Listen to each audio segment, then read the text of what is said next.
to the ex-JW channels, ex-Jehovah's Witness channels. Sorry.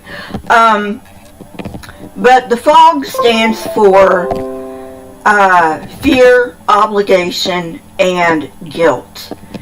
And even though I'd never heard of it, I was aware of it because the Jehovah's Witnesses are not the only ones that use this tactic.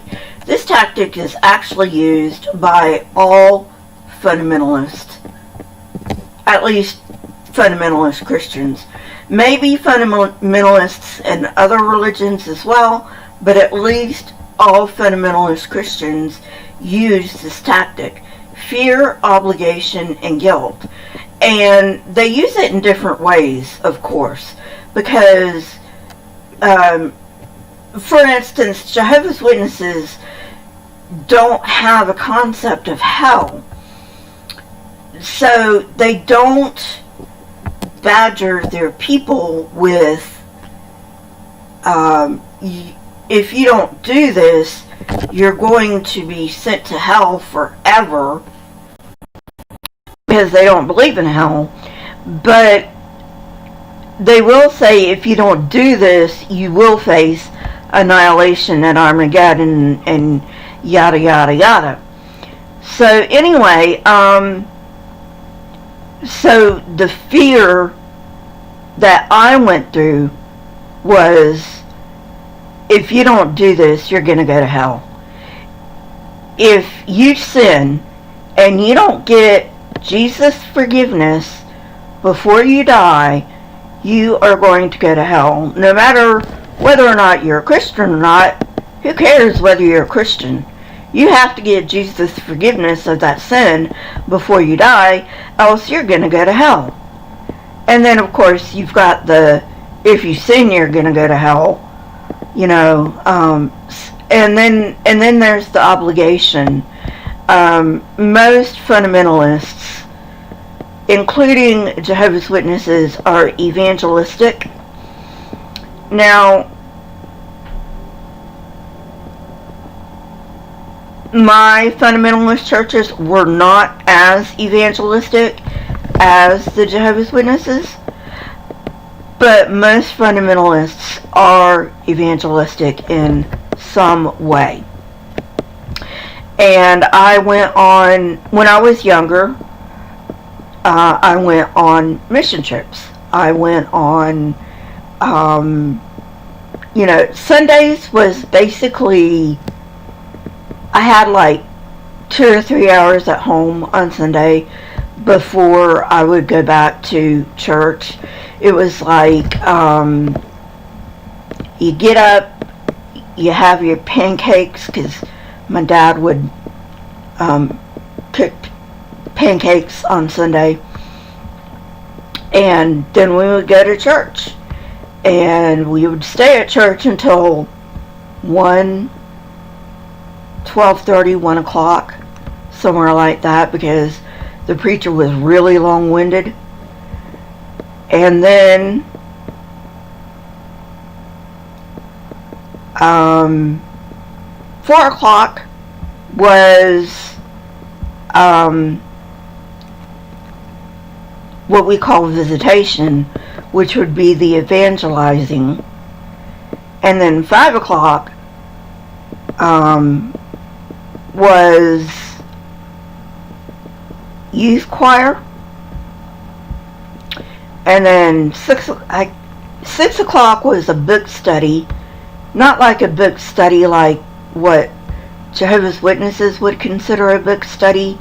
It was just an approved book from one of the many Christian authors. And it wasn't like, you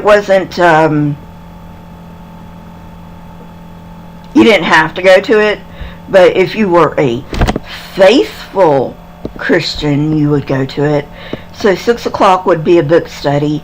I remember we studied, I forget her name, but it was she was talking about the names of God. which is interesting in itself. I'm not even sure I have that book anymore, but if I do, I'll maybe do a commentary on it, but I don't think I have it anymore.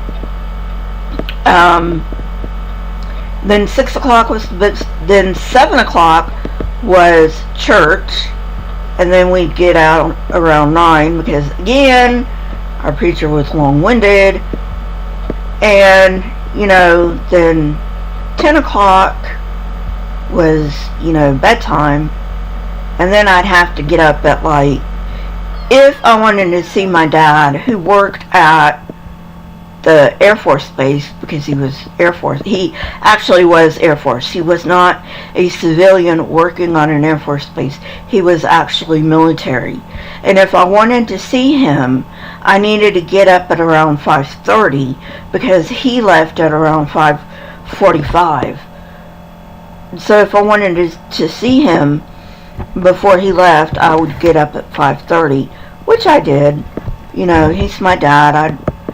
I'd do anything for my dad. So, anyway, moving on. That was a long time ago. I don't think I could get up at 5:45 if my life depended on it now. Maybe if my life depended on it, but who knows. Anyway, and the faithful Christians did this. And, you want to be a faithful Christian because, your mansion is closer to God. I don't know how I ever fell for that, but I did. Hey, give me a break. I was young. I was born into it. And then the obligation to go to church, the obligation to go to youth choir. Our church was very much into youth ministry, so we had this thing on Mondays called Youth Explosion. And at first it was we're gonna get the youth of the church together, and other youth that may not come to church. We're gonna get them together. We're gonna go outside and play volleyball or wiffle ball or something like that, and then we're gonna come inside. We're gonna have a small Bible study, and then our church had a game room in a strip mall that was actually right across from the church. And in that game room we had 2 pool tables, a table tennis table, and a Pac-Man machine, and then we had snacks and stuff like that. So it was a way to get youth that may not come to church, at least to, so anyway, Apologia just messaged me from on his channel. That's what you heard. That was the ding that you heard. I'm still angry at being lied to for most of my life. But anyway, that's basically why I have my channel. So anyway, so then you've got the obligation, go to church as many times as you can, because that's going to please God, and you're going to earn brownie points with Him, And then the guilt. You're a sinner. You're always going to be a sinner. There's nothing you can do. It blows my mind that, like I said, I was born into this, but it blows my mind that even though I was born into this, I still fell for it.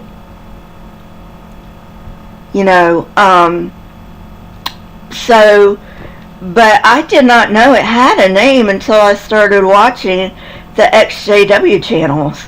And I found out it does have a name. It's called The Fog.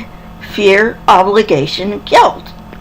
So anyway, if you are under the fog, please, you are not the only one. Please be advised, you're not the only one who's been there. If you're still there, you're in good company. There are people who are still in it.